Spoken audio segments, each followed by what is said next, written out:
Un saludo para ustedes. Mi nombre es Sergio Andricaín y les doy la bienvenida a uno de los segmentos del octavo seminario de literatura infantil y lectura que organizan la Feria del Libro de Miami y la Fundación Cuatro Gatos. En este año 2021, el seminario tiene como tema central palabra e imágenes, la urdimbre de los libros para niños y jóvenes. Como parte de este octavo seminario, voy a tener el gusto de conversar con los escritores Andrea Ferrari, de Argentina, y José Ignacio Valenzuela, de Chile, en un encuentro que hemos titulado Pistas para acercarse a la novela detectivesca para jóvenes. Hola Andrea, ¿cómo estás? José Ignacio. Hola, Sergio, y hola a todo el público que esté escuchando esto. Un placer enorme estar participando virtualmente de esta feria y en particular de este evento. Y hola también José Ignacio. Pues hola a todos, es un gusto enorme. Para mí es un honor estar con Andrea, además aquí, a quien admiro muchísimo a través de sus letras. Y por supuesto, querido Sergio, siempre es un placer conversar contigo, enorme, siempre. Bueno, yo creo que esta va a ser una conversación que van a disfrutar mucho las personas que le están viendo, porque son dos autores conocidos y que han logrado una gran comunicación con un público de lectores amplio a lo largo de toda América Latina. Yo antes de comenzar este diálogo con ustedes quisiera leer unas breves notas biobibliográficas para que quienes los conocen tengan más información, porque parto de esta idea de que son muy conocidos ambos. Andrea Ferrari nació en Buenos Aires, Argentina. Es escritora y periodista. Estudió traducción literaria y durante más de 15 años fue miembro del equipo periodístico del diario Página 12. Es autora de una amplia obra narrativa para niños y jóvenes, en la que encontramos novelas tan significativas, por solo mencionar algunas de ellas, como La noche del polizón, El complot de las flores, Premio Barco de Vapor en España, Zoom, Premio Fundación Cuatro Gatos en Estados Unidos, Café Solo, Los chimpancés miran a los ojos y también las estatuas tienen miedo. Su novela detectivesca El camino de Sherlock obtuvo el premio Jaén de narrativa infantil y juvenil en España y fue el punto de partida de una serie titulada El nuevo Sherlock, que prosiguió con los libros No es fácil ser Watson y No me digas Bond, y que hizo muy populares a sus personajes, Francisco y Arturo, en los contemporáneos de Sherlock Holmes y su siempre amigo fiel, el Dr. Watson. Otra exitosa trilogía policial publicada por Andrea Ferrari es Sol de Noche, conformada por las novelas La velocidad de la música, que es la que estoy mostrando en este momento, Las marcas de la mentira y El ruido del éxito, que tienen como protagonista a la joven detective, periodista, Soledad, a la que todos llaman Sol Linares de apellido. José Ignacio Valenzuela, también conocido como Chascas, nació en Santiago de Chile y vive en los Estados Unidos. Estudió literatura y estética. Es un autor que ha desarrollado su carrera profesional de forma simultánea en dos vertientes. Por una parte, la escritura de novelas y cuentos para adultos y de libros para niños y jóvenes. Por la otra, la creación de guiones de novelas y series para la televisión de distintos países. En esta última especialidad, su más reciente éxito ha sido la serie ¿Quién mató a Sara?, presentada a través de Netflix, que ha sido un exitazo tremendo. Para el público infantil y juvenil, ha dado a conocer, entre otros, los libros Mi abuela la loca, Tío Pachunga, Hashtag y la trilogía del mal amor. Y centrándonos específicamente en el terreno de las historias detectivescas para lectores juveniles, ha publicado la serie Cuatro Ojos, protagonizada por los investigadores adolescentes Pablo y Felipe, e integrada por las novelas El caso de la actriz a la que nadie quería, El caso del crucero llamado Neptuno, El caso del cerro Panteón y el caso de la máscara de Jade, que llevan a los lectores al viejo San Juan de Puerto Rico, a la bellísima ciudad de Valparaíso, a la Ciudad de México y a una embarcación en alta mar. Su más reciente novela policial es Mona Carmona y el enigma de la Sagrada Familia, ambientada en la ciudad de Barcelona y primer eslabón de otra serie juvenil, esta con una chica como investigadora. Y ahora ya comencemos a conversar, porque tengo varias preguntas que quisiera compartir con ustedes. Y la primera de ellas es, las preguntas vamos a dirigirlas a los dos y ustedes van diciendo quién contesta primero y quién va después. Y la primera de estas preguntas es, ¿en qué momento y cómo llegaron a sus vidas las novelas detectivescas o policiales? Andrea. Bueno, muy bien, puedo empezar.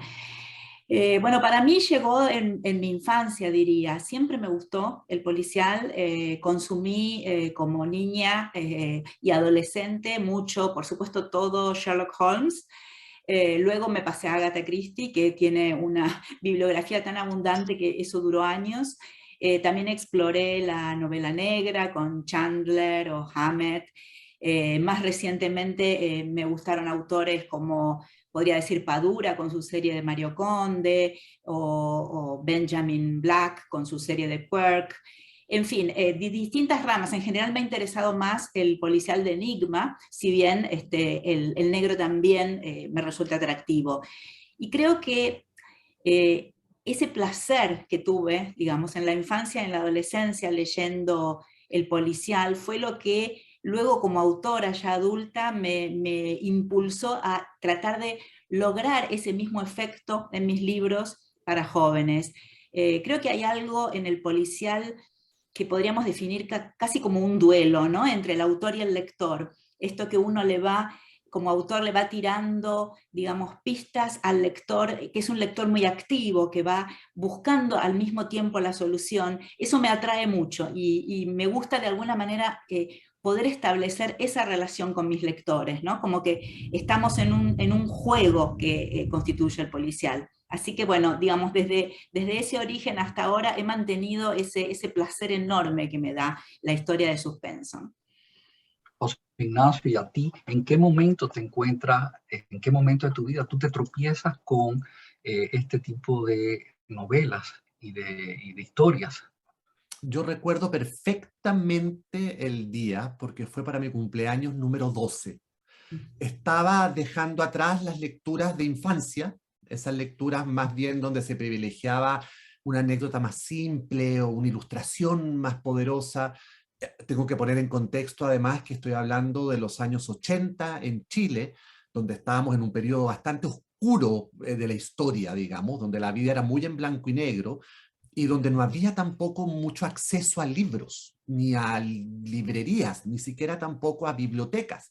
Por lo tanto, cuando empecé a dejar atrás esas lecturas de infancia que son, digamos, tan inofensivas, y empecé a entrar en los territorios de la literatura juvenil, me quedé huérfano de libros. Me quedé sin saber qué seguir leyendo, porque uno, no había ese boom tampoco que hay hoy en día de literatura juvenil, y por otro lado, lo que sí había no llegaba hasta mi país. O por lo menos mi familia, con los recursos que teníamos y con, digamos, con nuestra propia realidad sociopolítica, tampoco tenía acceso a ella. Y recuerdo que mi tío, Ernesto, me regaló un libro que era de él, que era Muerte en las nubes, de Agatha Christie. Y me dijo, mira, no sé si a lo mejor estás muy chico para leer este libro, pero léelo y si te gusta me dices y te sigo regalando libros de Agatha Christie que tengo en mi casa. Y yo me senté a leer y caí fulminado como el pobre muerto que muere en ese avión apenas comenzar el libro, porque tal como decía Andrea, la autora me lanzó un juego, me lanzó un enigma, me lanzó 10 sospechosos y yo tenía que probar que era tan o más inteligente que este señor de bigotillo recortado y ademanes franceses, que era Hercule Poirot, bueno, belgas. Y caí, sucumbí ante el hecho de tener que tratar de ser más inteligente que el detective. Por supuesto, nunca pude. Nunca le atiné a ninguno de los finales sorpresivos de Agatha Christie, pero ese libro particularmente me regaló un género que se hizo importantísimo en mi vida, del que no he podido escapar, no solamente literariamente hablando, sino que también audiovisualmente hablando. Entonces, para mí es muy importante, es un juego, es un duelo, como también lo definió Andrea, en el que me encanta caer cada tanto y por supuesto que me encanta compartir con los lectores porque me encanta crearlo. Bueno, veo que hay algunas similitudes en las historias de ustedes y ahora quisiera preguntarles a los dos, ¿cuáles son sus detectives favoritos y por qué? Bueno, para mí la verdad es que yo tengo una relación de amor total con Sherlock Holmes. Si bien leído hoy, Sherlock Holmes es de alguna manera un poco démodé, un poco ingenuo quizás, pero creo que como creación, más allá de los casos concretos, como creación de personaje, es fabulosa. Y por algo hoy todos sabemos quién es Sherlock Holmes, aun quienes nunca han leído una historia de él. Esta práctica de la deducción a partir de los detalles, digamos que es la característica central de Sherlock Holmes, es fascinante y por algo se ha repetido tanto, ¿no? No solo en la literatura, sino en el cine, en las series. De hecho, un personaje tan popular como Dr. House claramente está pautado ahí, ¿no? En Sherlock Holmes. Así que para mí es un atractivo enorme, por eso también lo tomé en mi serie del nuevo Sherlock. Cuando tuve que elaborar esa serie pensé, de hecho, a ver, Hércules Poirot también era para mí un detective muy admirado, pero lo cierto es que no tiene la calidad de ícono que tiene Sherlock Holmes, ¿no? Entonces lo tomé a Sherlock y me gusta mucho cuando me encuentro con los lectores de estos libros, el que todos saben quién es de alguna manera, saben cómo piensa sin necesariamente haber leído sus historias. Así que sí diría que es mi favorito. Y bueno, ¿qué nos dices tú, José Ignacio? ¿Cuáles son tus favoritos? Bueno, mi favorito, creo que así máximo, es Hércules Poirot. Precisamente yo creo que por esta cosa como de nostalgia que me conecta con mi primerísima juventud, con ese sentimiento de haber descubierto algo, de haber sentido que tenía en las manos algo nuevo y que lo conocí, lo viví gracias a él. Me gusta esta cosa de las células grises de las que habla Poirot siempre, que él se sienta y mira como una pared en blanco y se pone así como a investigar con sus células grises y logra deducir las cosas más fascinantes. También hay un detective que me gusta mucho, que es el detective Maigret, de Georges Simenon, que es otro tono completamente distinto, mucho más oscuro, mucho más negro, mucho más hasta tétrico a veces. Y así más contemporáneo también me gusta mucho Wallander, de Mankell, del escritor, que son como tres tipos de detectives muy distintos uno de otro, pero también son tres hombres. Y por eso mismo a lo mejor me inclino tanto últimamente por las detectives mujeres, porque también siento que, digamos, naturalmente las mujeres son mucho mejores detectives que los hombres. Lo pienso muchísimo. Por eso para mí fue tan reconfortante leer, por ejemplo, la trilogía de Andrea, Sol de Noche, con su detective Soledad, porque de alguna manera vino a ratificar eso que yo mismo había sentido un tiempo antes cuando escribí mi propia serie policial con mi detective mujer, que es Mona Carmona, que era una suerte como de deuda que tenía el género policial con el género femenino. Entonces fue como encontrar una aliada literaria que me ratificó que a lo mejor no estaba tan loco al pensar eso. Yo ahora quisiera saber por qué tantos jóvenes que no son grandes lectores de obras literarias se sienten atraídos por las novelas en las que un detective o un investigador debe descubrir o hallar algo. Como decía José Ignacio recién, hay algo de juego, ¿no? en este duelo que uno establece autor-lector, y que eso yo creo que es lo atractivo, ¿no? El lector joven se siente interpelado, se siente desafiado a encontrar la razón de los enigmas. y creo que eso es muy de la adolescencia, ¿no? Esa cosa, ese lugar de juego y esa cosa activa en la lectura. Entonces yo encuentro mucho en los lectores esto, que se proponen de alguna manera ganarnos a los autores, ¿no? Encontrando las claves. Y también nosotros, a mí me gusta mucho en ese sentido el trabajar sobre el policial, el planificar el policial. Para mí es como una especie de maquinita con engranajes que deben funcionar muy bien, y ir pensando qué pistas les tiro, que no sean demasiado evidentes, pero que estén ahí de alguna manera, hasta qué punto los conduzco por el camino y hasta qué punto los despisto. Y eso al mismo tiempo tiene que ser un juego honesto, ¿no? Porque lo que en inglés se llama el fair play de la novela policial, es decir, uno no puede sacar un conejo de la galera totalmente inesperado. De alguna manera los elementos tienen que haber estado ahí antes. Entonces, todo este juego que permite al lector involucrarse y adivinar y probablemente no llegar hasta la solución, pero acercarse, encuentro en los chicos cuando tengo contacto con ellos, que algunos me dicen, sí, yo adiviné, o sí, yo me imaginé, o no, me imaginé que era tal otro personaje. En fin, esta cosa lúdica engancha bien con la edad, creo. Yo creo, fíjate que son dos razones. La primera, estoy totalmente de acuerdo con Andrea, es esta cosa lúdica del juego, pero tiene que ver, yo la llevo aún más allá, tiene que ver con lo bien que el autor lo pasa escribiendo. Y cuando un autor lo pasa, digamos, se la pasa bien escribiendo un texto, el lector se da cuenta. O sea, uno se da cuenta como lector si hay un escritor divertido detrás, si hay un escritor como fascinado por lo que está haciendo. Y tal como dice Andrea, esa cosa de armar el entuerto de la historia, de que entonces este murió, pero no murió así, murió asá, pero yo mostré esto y después doy la pista acá. Y esa parte es muy sabrosa de hacer. Por lo menos a mí como autor me parece fascinante, a veces hasta más entretenido que la escritura misma, donde uno sufre un poco más porque estás peleando con las palabras, con el párrafo, con el final que tiene que ser poderoso, etc. Entonces yo siento que eso se transmite de alguna manera. Nadie puede escribir un policial de manera aburrida, porque no va a pasar el filtro ese libro, no va a funcionar.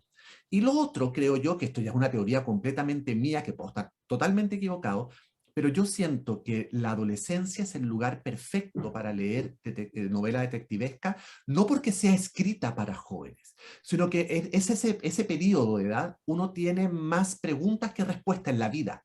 Entonces, encontrar un libro que de alguna manera satisfaga tu ansia de respuestas y que te dé respuestas después de muchas vericuetos, es muy satisfactorio cuando tienes 15, 16 años, porque sientes que al menos hay respuestas que se contestan. Porque las respuestas más trascendentales de la vida a los 16 no tienen respuesta, y no tienen respuesta hasta mucho tiempo después.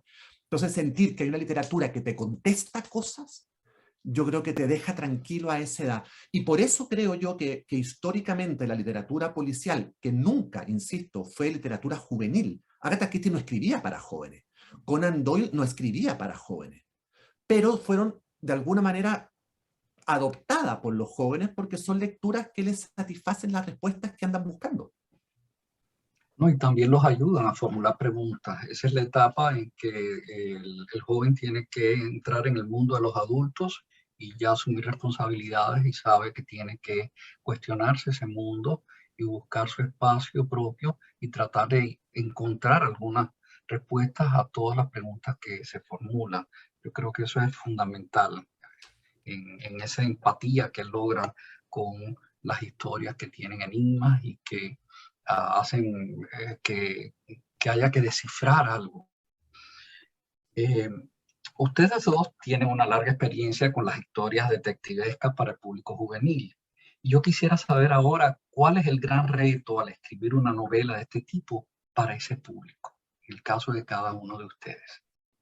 No, para mí, digamos, el principal reto es el de cada libro, que es producir un producto de calidad, digamos, ¿no? Una novela de calidad literaria, más allá de su género. Pero luego, diría, en el caso particular del policial, es, como decía antes, lograr ese ese artefacto que funciona, y que para que funcione tiene que partir de una premisa muy interesante y lograr resolverla a ese nivel, porque yo creo que hay un tema con el policial que es que la verdad es que inventar una premisa interesante es fácil, uno puede inventar crímenes insólitos, el problema es resolverla, ¿no? Y es resolverla de una manera que satisfaga al lector y que esté a la altura de la premisa. Entonces, para mí ese es el principal desafío. Yo cuando empiezo un policial me planteo el enigma inicial, porque en general trabajo con el modelo más bien inglés, o sea, el modelo de policial de enigma, y pienso primero en la solución, antes de todo lo que viene en el medio, ¿no? Cuando encuentro más o menos esa solución, recién ahí me aboco a toda la trama, a los detalles, a todas las peripecias que va a pasar el protagonista. Pero necesito esa resolución. Y creo, muchas veces trato de probarlo con los lectores y preguntarles si se han sentido satisfechos con esa solución, porque me parece que es lo fundamental del policial. En mi caso, sumando un poco también a lo que dice Andrea, que obviamente es tratar de tener un libro de la mejor calidad literaria posible, porque finalmente es un libro y tiene que defenderse dentro del mundo literario, también tiene que ver con la autoexigencia de estar a la altura de los jóvenes. Los jóvenes hoy en día son profundamente distintos a los jóvenes de mi época, al joven que yo fui. Y cuando estoy produciendo un libro literario con la calidad literaria que yo quiero que tenga, tampoco puedo olvidarme que estoy compitiendo contra una serie de otros productos, tanto literarios como audiovisuales, que van a pelear ese espacio que podría ganarse mi libro. Por lo tanto, y esto es una cosa que yo mismo me impongo, trato de dotar a mis libros también de un vértigo, de una rapidez, de una estructura que sea de fácil decodificación para los jóvenes, que por lo general es una estructura más audiovisual que literaria, con golpes de cliffhangers, como se llama, con golpes de giros de tuerca al final de cada capítulo.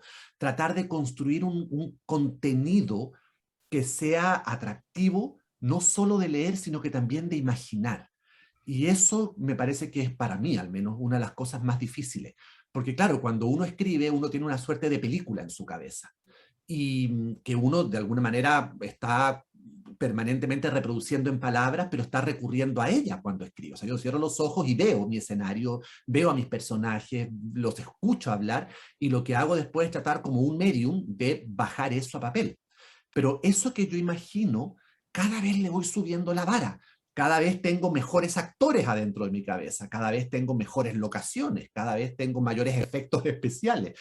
Y eso hace que esa, digamos, como transmisión que yo hago, esa como transpolación que hago de mental a papel, sea también cada vez más difícil y cada vez más exigente. Andrea, tu trilogía de novelas Sol de Noche tiene como heroína a una joven investigadora y reportera, Azul. José Ignacio, en una de tus más recientes novelas, Mona Carmona y el enigma de la Sagrada Familia, es el inicio de una serie de obras y también escogiste para que fuera la protagonista a una jovencita detective. ¿Es solo una coincidencia que ambos hayan apostado por investigadoras, mujeres, o hay algo más detrás de esa elección? Bueno, para mí tiene un poco que ver con lo que decía antes José Ignacio, con que en la historia del policial los investigadores son abrumadoramente hombres. Es decir, todos los ejemplos que hemos citado hasta ahora, todos los casos son hombres, policías, detectives. Entonces hay como una deuda por ahí con las mujeres y también, a ver, hoy por hoy las mujeres son muy protagonistas de la escena, ¿no? De la escena política, de la escena social, entonces también tienen que ser protagonistas del policial, creo yo. Así que a mí me atrajo por ese lado, digamos, inventar o generar un personaje como Sol, que es mujer y es muy joven también, es decir, también la edad interviene, ¿no? En esta posibilidad de investigar. Y también en quién es decir, creo que hay otro aspecto del policial que es muy importante, que es desde dónde se investiga. Lo cual me parece que por lo menos desde Latinoamérica o desde Argentina, esto plantea un problema bastante importante, porque acá no tenemos la tradición del investigador privado, del detective, digamos, tan fuerte en Estados Unidos o en Inglaterra. Aquí detective privado prácticamente no hay, menos aún que investigue crímenes. Si hay algún detective privado, podrá meterse en un caso de infidelidad como mucho. Y la policía, que es la otra gran protagonista de la novela policial mundial, aquí está muy desprestigiada, sobre todo como investigadores. Entonces nos quedamos con lugar de cuál es un investigador creíble en la novela policial argentina, por lo pronto.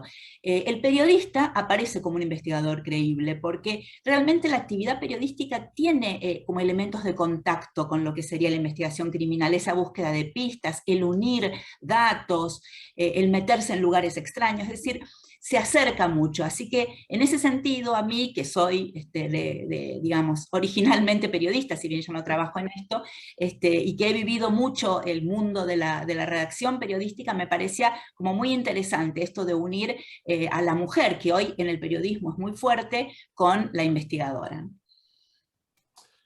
En el caso mío, parte del hecho de sentir que había una desigualdad bestial y que no me gustaba. Yo soy muy pro mujer siempre, y me parecía gravísimo, gravísimo que todos los héroes fueran masculinos, además en un mundo también como muy club de Toby, donde entonces el detective era hombre y las personas que lo ayudaban eran hombres y entonces se movían en mundos de hombres. Y yo tengo la teoría personal de que las mujeres son mucho más suspicaces que los hombres, son mucho, o sea, naturalmente son capaces de llegar a profundidades muchísimo mayores que las masculinas. Y también se cruzó con el hecho de que fui papá de una niña. Y cuando fui papá de una niña, me cambió por completo la manera de ver el mundo, porque a esta cosa que yo ya venía arrastrando de ver que el mundo era muy desigual en términos de género, empecé a cuestionarme, bueno, ¿y qué voy a hacer yo para, desde mi pequeñita trinchera, para hacer que esta niñita crezca en un mundo que al menos dentro de las paredes de esta casa sea más equitativo y sea menos desigual?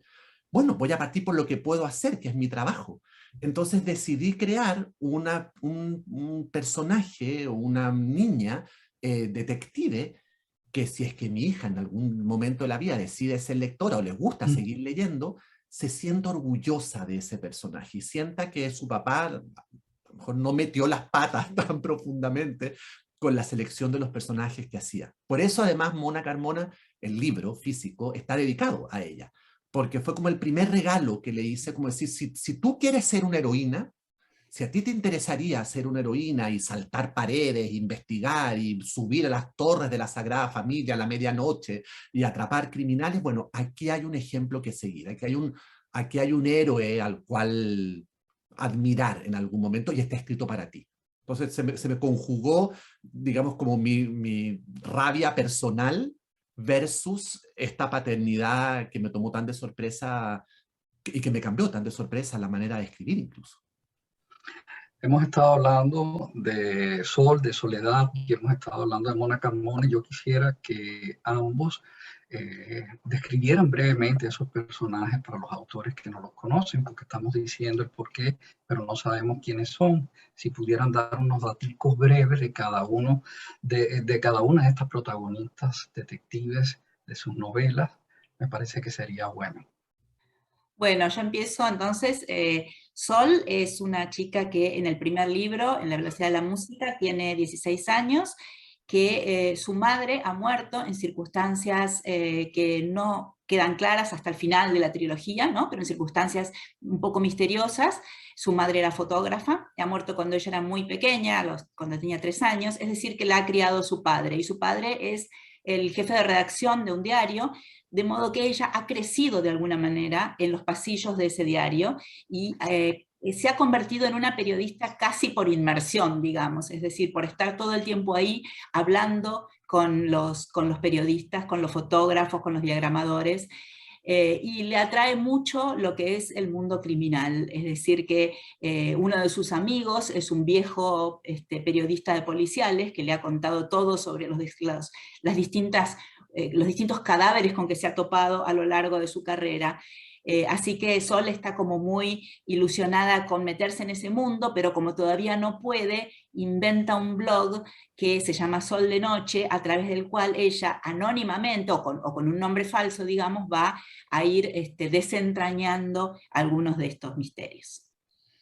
En el caso de Mona Carmona, Ramona Carmona, es una niña un poco menor que Sol, tiene 13 años, recién cumplidos en el primer libro.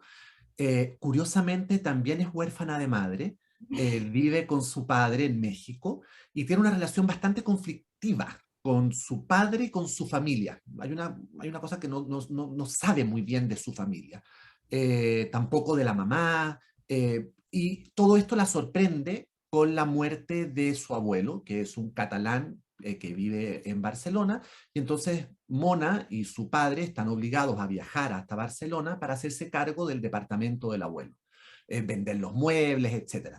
Y haciendo eso, sacando los libros, etcétera, etcétera, Mona se topa con un diario de vida que tal vez no tendría que haber nunca encontrado, y que por supuesto empieza a leer, porque es lo que cualquier muchacho o muchacha con intenciones detectivescas haría, y empieza a descubrir que su abuelo escondía una cantidad enorme de secretos, que su abuelo no era la persona que ni siquiera su padre imaginaba, y que hay algo, un secreto muy terrible y poderoso que une a su abuelo a la construcción de la Sagrada Familia. A partir de ese momento, Mona siente el llamado de la aventura, porque hasta ese instante ya solamente había sido una gran lectora de novelas policiales, pero nunca había ejercido, entre comillas, como detective, y sabe que en esos poquitos días que le quedan en Barcelona antes de tomar el avión de regreso a México, tiene que llegar hasta el fondo de la verdad. Y así arranca la historia y el inicio y, digamos, el bautizo de Mona en el mundo detectivesco. Bueno, ahora les quisiera preguntar cuáles son esos ingredientes que no pueden faltar en una buena novela detectivesca y también dónde los autores como ustedes consiguen esos ingredientes.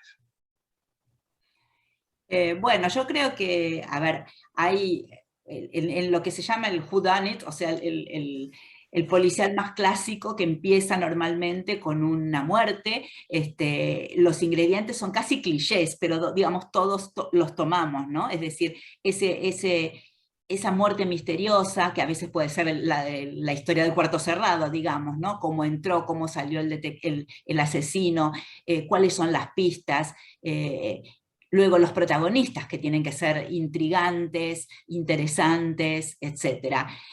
A mí me divierte mucho en la producción de una novela policial encontrar detalles a veces tomados de la realidad. Entonces, muchas veces leo mucho casos policiales y la verdad es que sí, utilizo casos policiales en algunos de mis libros. Por ejemplo, en la trilogía de Sol, el segundo libro, Las marcas de la mentira, habla de un robo a un banco, y por supuesto tomé mucho de un famoso robo que hubo aquí con boqueteros que atravesaron paredes y lograron entrar a la bóveda de un banco. Es una historia apasionante que, bueno, en parte la usé para ese libro. Así que esto de investigar, digamos, los pequeños detalles para mí le dan una verosimilitud a la historia, que creo que también es uno de los elementos importantes de un policial. Nos tenemos que creer que eso es posible.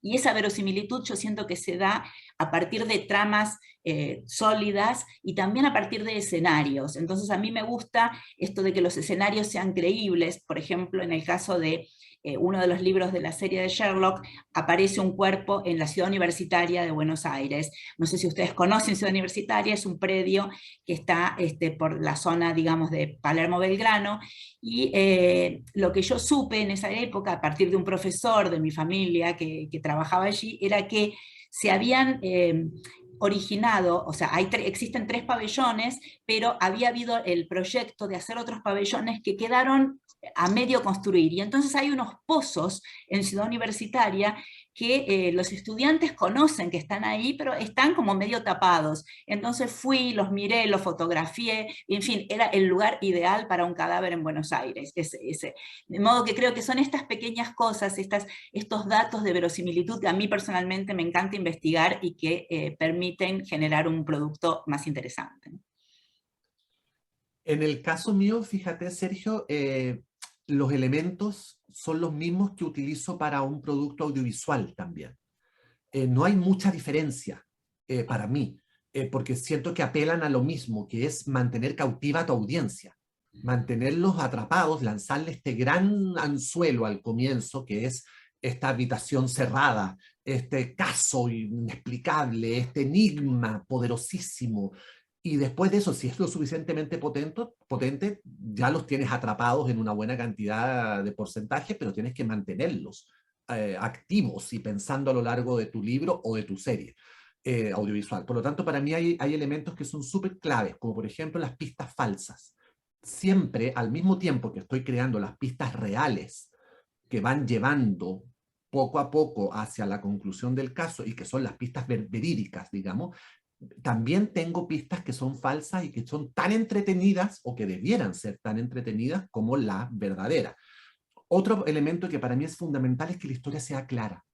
Por más recambolesca, torcida, tortuosa, oscura que sea la historia, la manera de contar esa historia tiene que ser clara. Porque si no vas a perder al lector o vas a perder al espectador. Y yo creo que como los griegos decían, en lo simple está lo bello, yo creo que mientras más simple tú seas capaz de narrar una historia, más poderosa va a llegar a ser esa historia. Para mí también escribir literatura policial se parece mucho a hacer música. Yo no hago música, soy lo más desafinado del mundo, soy incapaz de tocar un timbre siquiera sin desafinarme. Pero hay una cosa, hay un ritmo, hay una música que va haciendo que tu texto pase por distintas emociones. Y si tu texto pasa por distintas emociones, el lector también va a pasar por distintas emociones. Entonces, si de pronto tengo un par de capítulos que son muy tan, instintivamente hay elementos que voy a incorporar que me alejen de esa cosa tan trepidante y que entonces a lo mejor llegue a un momento más reflexivo en la historia. Entonces, esos elementos musicales, como los llamo yo, para mí son muy importantes. Y el último, concuerdo plenamente con lo que decía Andrea, es anclar tu historia a la realidad. Porque mientras más real sea tu puesta en escena, mientras más realista, más verosímil sea esa historia que tú vas a contar, mejores mentiras vas a poder contar y de mejor manera te las van a creer. Porque entonces ya se va como a borrar un poquito la frontera entre lo que es la verdad verdadera y lo que empezaste a inventar tú, que fue algo que yo hice mucho con la Sagrada Familia, que todo lo que yo cuento de la Sagrada Familia como edificio, como basílica, como historia, es totalmente real, pero todo lo que inventé en torno a lo que ocurre ahí es todo mentira. Pero mucha gente piensa que es verdad, porque está anclado en algo muy real y concreto. En una novela detectivesca, todas las piezas deben confluir, no se valen los cabos sueltos. ¿Cómo lo logran ustedes? ¿Hacen esquemas previos detallados? Durante la escritura hay espacio para giros imprevistos que los aparten del derrotero inicial. ¿Cómo es que ustedes trabajan? Bueno, en mi caso sí, yo hago como primero una estructura, un boceto de lo que va a ser la novela con los distintos hilos. Pero luego la verdad es que todo encaje depende, bueno, un poco de que esos hilos originales sean sólidos, pero también de que a uno se le ocurra esa resolución. Entonces, muchas veces no me pasa de primera, o sea, pienso 2 o 3 o 4 resoluciones, y la verdad es que se las hago probar a otras personas. Tengo, digamos, algunas personas muy cercanas de mi familia o colegas a quienes les pido que lean y los tomo de alguna manera de conejillo de indias. ¿Te engañé? ¿No te engañé? ¿Cuándo te diste cuenta? ¿En qué momento? Y a partir de esas devoluciones que me hacen, entonces modifico de verdad muchas de las pautas de la novela. A mí me encantan estas conversaciones porque me siento más acompañado en mi vida, porque yo hago exactamente lo mismo. Yo no estoy en mi oficina ahora, pero en mi oficina tengo un pizarrón blanco a espaldas de mi silla, donde anoto todo. Entonces juego, yo me creo así como un escritor de verdad, y juego a ser como un escritor planificador, y entonces hago mapas y cosas y flechas. Y cuando me convenzo a mí mismo de que tengo algo lo suficientemente sólido, me siento a escribir y se me olvida todo lo que puse en el pizarrón. Y por supuesto, la gran mayoría de las veces ni lo vuelvo a mirar, porque la historia va agarrando una fuerza propia. También hay una cosa de experiencia. Llevo 30 años haciendo lo que hago, por lo tanto ya hay una confianza en tus neuronas que obviamente se va haciendo mayor con el paso de los tiempos, lo que no significa que no sean infalibles. Y como sé que no son infalibles, tengo unas personas que me leen, a las que atormento durante días, persiguiéndolas por la casa, por donde sea, para rogarles que me cuenten sus impresiones. Efectivamente, si se dieron cuenta, si no se dieron cuenta, si los engañé, si les resultó interesante, si quedaron cabos sueltos en la historia. Y en base a eso, por supuesto, viene el verdadero trabajo de un escritor, que es la reescritura. Entonces, sí, también utilizo muchas neuronas ajenas para poder quedarme tranquilo con lo que estoy haciendo. En las novelas detectivescas juveniles, al igual que en las destinadas al público infantil o el público adulto, pueden explorarse distintos caminos y los autores pueden tener diferentes propósitos al crearlas. Hay elementos que se reiteran como la aventura, los puntos de giros inesperados, las pistas engañosas, que hemos hablado de todo eso. Otras novelas apuntan más a la denuncia de conflictos sociales y el reflejo de problemas reales. Eh, las hay también, en cambio, que nos trasladan a escenarios lejanos y nos introducen en tramas en las que lo insólito, lo singular y lo exótico tiene mayor protagonismo. ¿Consideran ustedes válidas todas esas opciones? Y les pregunto además, como creadores, ¿con qué vertientes se sienten más a gusto? ¿Cuáles les interesan más? Bueno, yo creo que toda exploración literaria es válida, ¿no? De este mundo, de otros mundos, de la fantasía, de la realidad. Yo personalmente como autora me inclino por el realismo. Me gusta mucho explorar, digamos, los escenarios actuales en los que se mueven los jóvenes, en los que nos movemos todos, por otra parte. Me interesa mucho, como hablábamos antes, la situación de la mujer, su protagonismo actual en diferentes luchas. Y me interesa mucho también el aspecto social. Me interesan los medios, por ejemplo. Entonces he tratado de, a la par de que, por ejemplo, hay invento una historia detectivesca, como puede ser en la trilogía de Sol de Noche, también a la par de eso explorar alguna cuestión cultural, social, etc. En el caso de Sol de Noche tiene que ver sobre todo con los medios. Me interesaba plantear cómo se construye una noticia, por ejemplo, qué es lo que todo el tiempo nosotros absorbemos como noticias, quién plantea que eso es importante, es decir, todos estos temas que tienen que ver no solo con el periodismo, sino con las redes sociales. Me atrae mucho el poner esto en cuestión, ¿no? En qué es lo que absorbemos a través de las redes sociales, cómo nos relacionamos con ellas. Entonces, bueno, me parece, más allá de lo detectivesco, investigar todo este mundo en el que hoy estamos parados, creo que también es un cabo importante para poner una novela para jóvenes, ¿no? Yo encuentro que todos los elementos que tú mencionaste, Sergio, son súper válidos.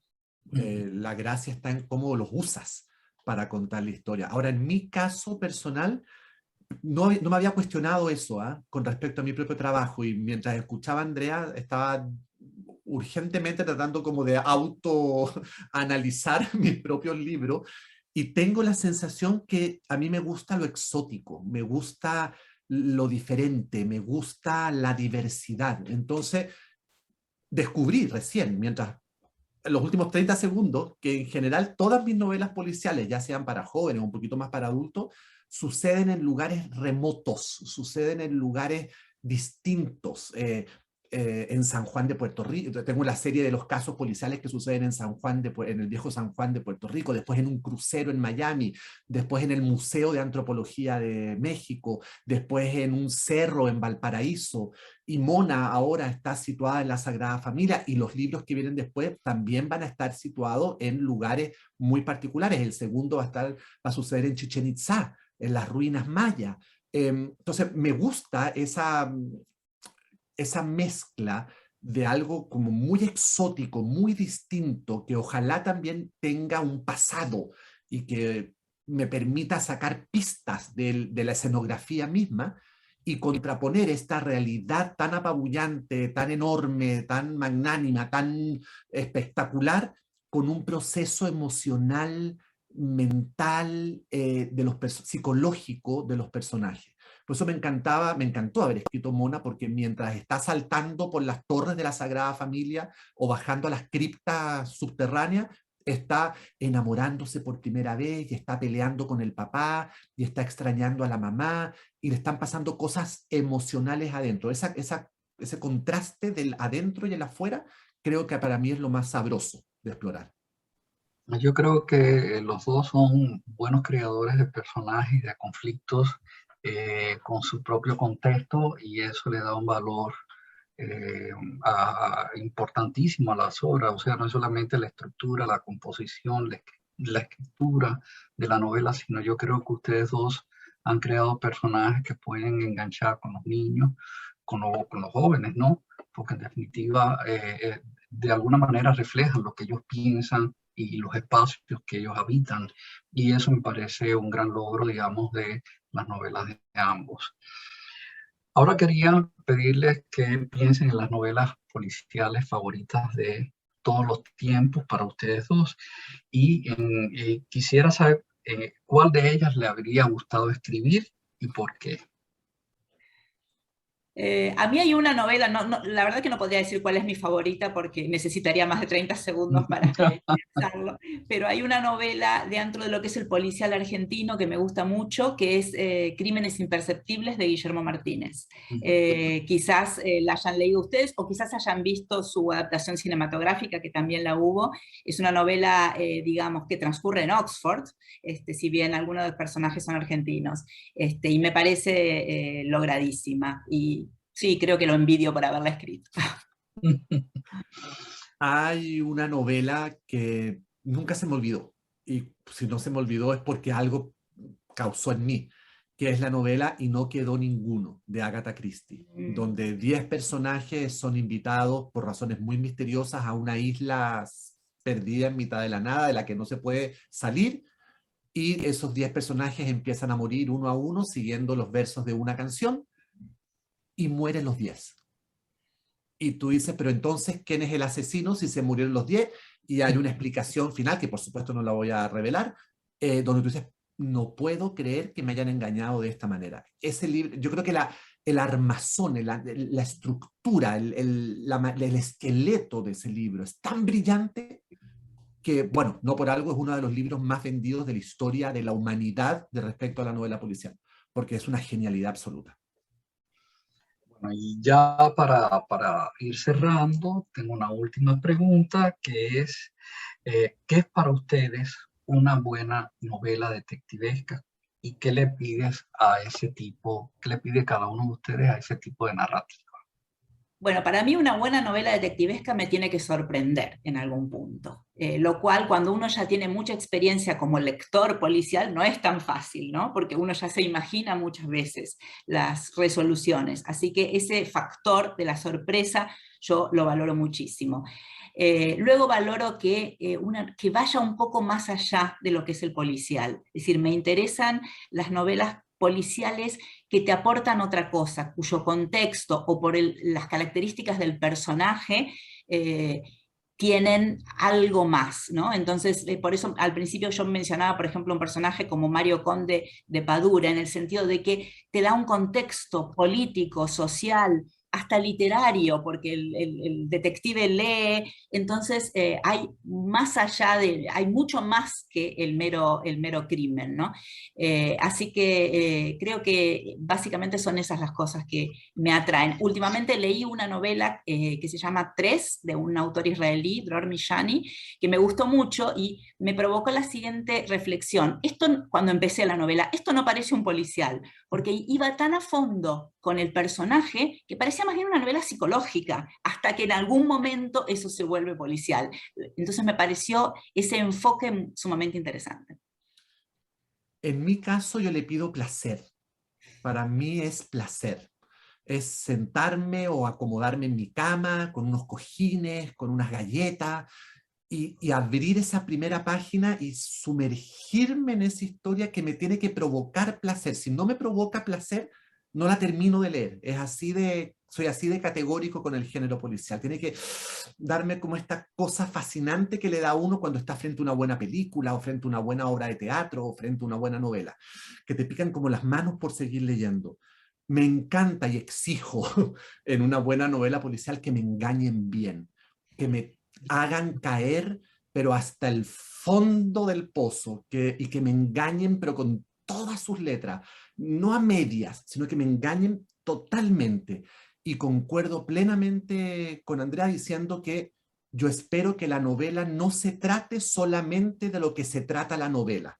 O sea, si es la historia de un cadáver que aparece en Ciudad Universitaria en un pozo, no sea solamente eso, sino que yo pueda, tal como dice Andrea, descubrir algo más, pueda aprender algo más de los personajes, pueda aprender algo más de la cultura en la que está inserta, pueda aprender algo más del contexto sociopolítico en el que está inserta la historia, que me dé eso extra, eso más, eso también me gusta mucho, porque eso también me provoca placer. Tengo que agradecerles a ambos, a ti, Andrea, y a ti, José Ignacio, que hayan dedicado este tiempo en medio de sus agendas, que sé que son complicadas, a participar en el 8º seminario de literatura infantil y lectura que se hace en el marco de la Feria del Libro de Miami, del Miami Dade College. Y a nombre de estas dos instituciones que organizan este seminario, darles las gracias y darles las gracias también a nombre público que los estará viendo a ustedes en breve, hablar sobre este tema que tiene un espacio muy importante, este género que tiene un espacio muy importante en la literatura infantil y juvenil que se escribe hoy en día, y de alguna manera haber seguido las pistas que hay en los libros de ustedes para saber un poquitico más sobre por qué a los jóvenes y a los niños también les gustan estas novelas donde hay un misterio, donde hay un enigma por resolver.